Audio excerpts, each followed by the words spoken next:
А ці ведаеце вы, што ў Вялікай Бераставіцы знаходзіцца гістарычны помнік архітэктуры ранняга барока – касцёл візітацыі Найсвяцейшай Дзевы Марыі.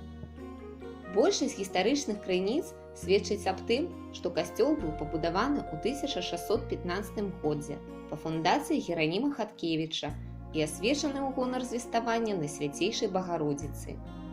Архітэктура касцёла звязана з імем шырока вядомага ў той час каралеўскага архітэктара Джавані Треваны. У пачатку 17 стагоддзя ён здзейсніў праект узвядзення касцёла Пятра і Паўла ў Кракаве, які стаў прататыпам велікаберставіцкага касцёла.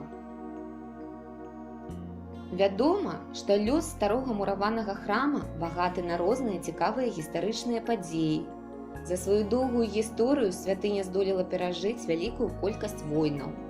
Храм неаднаразова рамантаваўся, перабудоўваўся, пераасвячаўся, мяняў назвы, пераходзячы з рук у рукі ад католікаў да праваслаўных. У свой час у храме знаходзіліся шпіталь для бедных і адна з першых прыхадскіх школ на Гродзеншчыне. Па сведчанню польскіх гісторыкаў, у касцёле было пахавана сэрца ўладальніка Бераставіцы, вядомага военачальніка Рэчы Паспалітай Яна Караля Хаткевіча, які нібыта закахаўся ў пакаёўку з мясцовага маёнтка.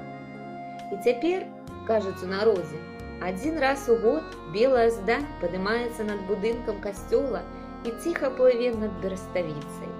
Гэта душа гетмана Хаткевіча шукае сваю каханую бераставічанку.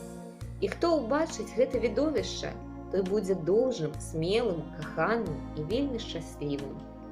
Ужо шмат гадоў за будынкам замацавалася куды больш як сціплая назва «Стары касцёл».